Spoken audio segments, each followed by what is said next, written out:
नमस्कार, मैं हूं संजीव कुमार और आप देख रहे हैं न्यूज़ बिहार। आज जाप पार्टी के द्वारा जो पप्पू यादव की रिहाई को लेकर के भूख हड़ताल का आयोजन किया गया है। हमारे साथ हैं जाप के प्रदेश अध्यक्ष, उनसे हम जानते हैं कि जो आप लोग के द्वारा जो भूख हड़ताल का आयोजन किया गया है, इसके बारे में क्या कुछ कहते हैं और क्या मांग है। देखिए, आज जन अधिकार पार्टी के द्वारा पूरे बिहार में 5 सूत्री मांगों को लेकर के 48 घंटों का भूख हड़ताल किया गया है। और इन 5 सूत्री मांगों में पहला मांग हम लोग का है देश में कमर तोड़ महंगाई को रोकने की। दूसरा मांग है कि बिहार में बाढ़ की विभीषिका से व्यापक नुकसान हुआ है, तो जिनका नुकसान हुआ उनको पर्याप्त मात्रा में राहत पहुंचाने की। तीसरा मांग है कि केंद्रीय सरकार के द्वारा केंद्रीय सेवाओं में जो ओबीसी को 27% जो आरक्षण संविधान सम्मत दिया गया था मंडल कमीशन आंदोलन के बाद, उसको धीरे धीरे समाप्त किया जा रहा है। अभी नीट में पिछले साल से इस साल भी 27% का आरक्षण खत्म कर दिया गया केंद्रीय सीटों पर। चौथा मांग है कि देश के गरीब जनता की गाढ़ी कमाई से उपार्जित टैक्स के द्वारा जो सार्वजनिक संस्थाएं बनाई जा रही है, उसको ये नरेंद्र मोदी की सरकार प्राइवेटाइज कर रही है पूंजीपतियों के हक में, तो इसका भी हम लोग विरोध कर रहे हैं। पांचवा मांग हमारा है कि हमारे पार्टी के राष्ट्रीय अध्यक्ष श्री राजेश रंजन पप्पू यादव जी की अविलंब बिना शर्त रिहाई होनी चाहिए। इन 5 मांगों को हम लोगों ने आज बिहार के सभी जिला मुख्यालयों पर 48 घंटे का आमरण अनशन भूख हड़ताल 11 बजे से शुरू किया है, जो 21 तारीख के 11 बजे समाप्त होगा। और वो हमारे मुस्लिम भाइयों की बकरीद की सेवई खा करके ये हम लोग का भूख हड़ताल टूटेगा। तो आपने सुना कि जिस तरह से जो 21 तारीख को जो बकरीद है, बकरीद के दिन जो सेवई खाएंगे, उसके बाद ये जो है अपना भूख हड़ताल समाप्त करेंगे। इनसे और सवाल करते हैं कि जिस तरह से बिहार में कल जो है परसों एक मामला जो हुआ था कि एक IAS अधिकारी हैं, उनके द्वारा एक FIR दर्ज कराया जाता है लेकिन दर्ज नहीं होता है। इसके बारे में क्या कुछ कहेंगे। ये काफ़ी शर्मनाक बात है। ये लोकतांत्रिक अधिकारों का इससे बड़ा हनन क्या हो सकता है। एक IAS अगर कोई एक बहुत जिम्मेदार पद होता है, भारत सरकार की सबसे ऊंची सेवाओं में आता है ये IAS, और उसके द्वारा जब कोई FIR लिखाया जा रहा हो और पिछले 6 माह से उसको टरकाया जा रहा हो, उसका FIR दर्ज नहीं हो रहा हो, तो नीतीश कुमार कह रहे हैं सुशासन का राज है। इनके ऊपर तो सुप्रीम कोर्ट के अभी कुछ दिन पहले जो निर्देश आए थे सही था।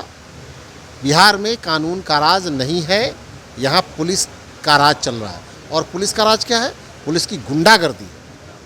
जब एक IAS की FIR नहीं ली जा रही है तो आप समझ सकते हैं कि बिहार में सामान्य लोगों की क्या स्थिति होगी। यहाँ की पुलिस व्यवस्था तो पूरी तरह से केवल दारू बेचवाने में लगी हुई है। केवल शराब के कारोबार में पूरा बिहार का प्रशासन लगा हुआ है, और ये एक कंप्लीट पैरेलल इकोनॉमी की तरह से बिहार में काम कर रहा है। इस धंधे में जितने लोग हैं वो इतनी जल्द अमीर हो रहे हैं, किसी दूसरे धंधे में अमीर नहीं हो रहे हैं। बिहार में आप किसी भी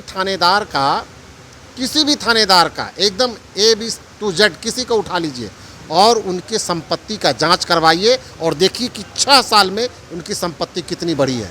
और जो संपत्ति इन 6 साल में बढ़ी है उसमें 90% योगदान शराब के अवैध कारोबार से लिए गए नाजायज पैसे से है। तो पुलिस तो ख़त्म है, यहाँ अपराधियों को खुली छूट दे रही है कि जाओ जितना क्राइम करना है करो।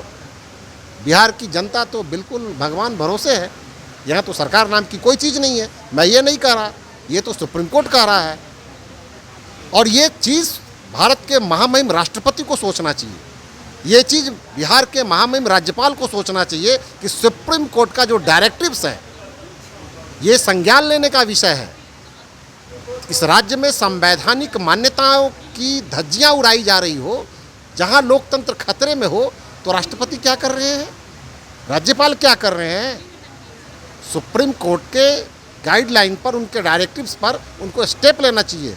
जब यहाँ कानून का राज नहीं है तो जनता का राज नहीं है। ऐसी स्थिति में इस सरकार को बर्खास्त करके यहाँ पर सीधे प्रेसिडेंट रूल इम्पोज करना चाहिए। सुप्रीम कोर्ट का इनडायरेक्ट वे में यही डायरेक्टिव है।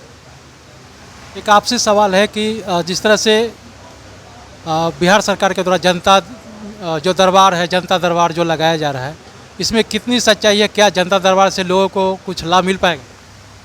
नीतीश कुमार जी का ये नायाब नहीं है।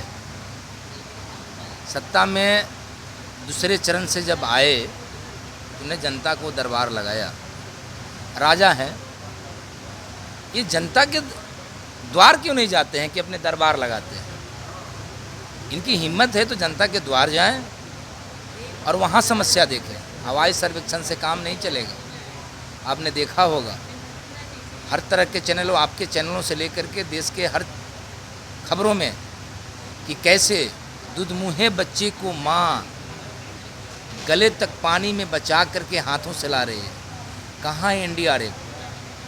कहाँ है एसडीआरएफ? कहाँ है आपका आपदा? कहाँ है आपका विपदा से लड़ने वाला डिजास्टर मैनेजमेंट? ये हवाई सर्वेक्षण करके और यहाँ जनता दरबार लगाते हैं। हम सलाह देंगे नीतीश कुमार जी कि जनता के द्वार जाइए, ना कि जनता दरबार लगाइए।